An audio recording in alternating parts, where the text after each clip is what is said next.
President Trump federalized California's National Guard on June 7, 2025, deploying 2,000 troops to Los Angeles without Governor Newsom's consent. This unprecedented action, not seen since the 1992 Los Angeles riots, raises significant concerns about constitutional protections and civilian safety amid ongoing immigration and customs enforcement raids and protests. The constitutional crisis unfolds as immigration and customs enforcement raids on June 6, 2025, lead to 330 arrests. The following day, President Trump federalizes California's National Guard, deploying 2,000 troops to Los Angeles without state consent. Federal courts are now embroiled in disputes over troop control, with the 72-hour window for peaceful resolution closing rapidly. The deployment of federal troops without local consent echoes historical authoritarian patterns, shifting power dynamics between state and federal governments. General William Enyart, a former Pentagon official, deems this move unprecedented, questioning the necessity of military intervention for 600 protesters when the Los Angeles Police Department has 8,000 officers ready. Federal intervention undermines local police authority, leading to confusion in command and response protocols. This shift can suspend constitutional protections, compromising civil liberties like due process and freedom of movement. Ordinary citizens risk becoming targets in enforcement actions, regardless of their protest involvement or immigration status. In Los Angeles, official reports indicate 10 arrests during the first weekend of deployment and 330 immigration arrests since June 6th. Downtown Los Angeles is under curfew, with 2,000 National Guard troops deployed.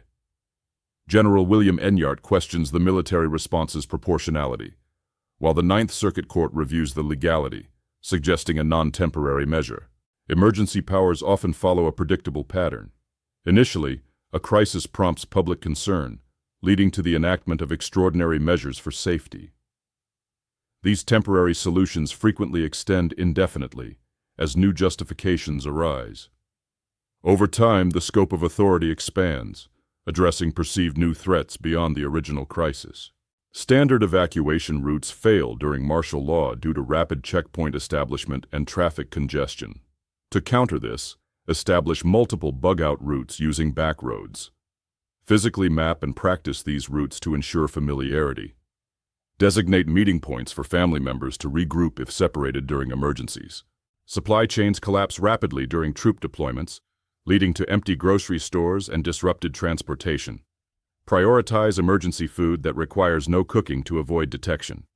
Opt for high-calorie, ready-to-eat options with long shelf lives. Secure a minimum of 72 hours of emergency food per person, considering products like My Patriot Supplies kits. Municipal water systems are vulnerable during civil unrest, often becoming strategic targets or shut down as control measures. Power outages can disable pumping stations, leaving taps dry. Prioritize water security to prevent dehydration. Use water filtration systems, like those from My Patriot Supply, to ensure safe use of alternative water sources when municipal supplies fail. Solar-powered emergency radios are essential for receiving updates when cell networks and power grids are down. Choose models with solar, hand crank, and battery options. Two-way radios ensure short-range communication when cell towers are compromised. Additionally, non-electronic methods like signal mirrors and whistles are vital backups for complete communication resilience. Federal deployment in Los Angeles is active, with legal challenges ongoing. Supply chains are operational, but under stress. Initial panic buying depletes emergency supplies within days. If deployment extends to more cities, nationwide shortages may occur. Beyond the first week, restocking faces hurdles as transportation restrictions intensify competition for dwindling resources.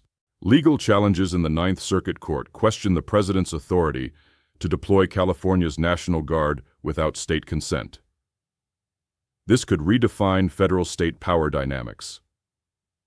The 1992 Los Angeles riots serve as a historical precedent, but experts argue current actions may expand presidential powers beyond constitutional limits. Federal authorities claim 330 immigration arrests since June 6th, labeling them as targeted enforcement actions. However, Eyewitnesses report widespread checkpoints impacting all residents, not just those targeted. Families face separation, and legal access is hindered.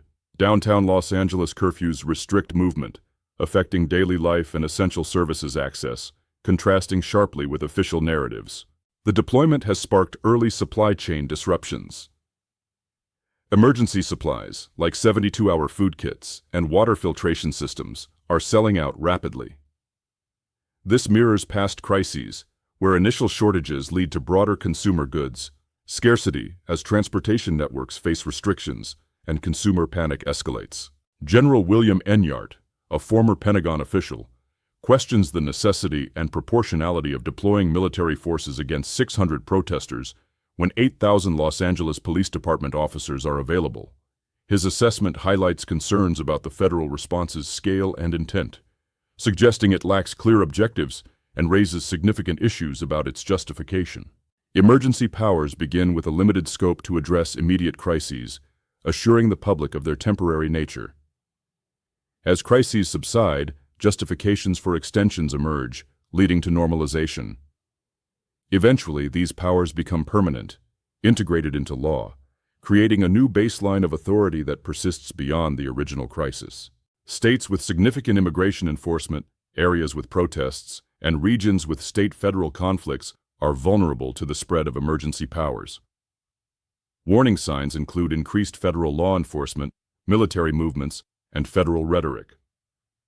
Early indicators are federal court challenges to state authority and heightened immigration and customs enforcement operations in targeted areas. Ensure your emergency kit includes water filtration systems and at least 1 gallon of water per person daily.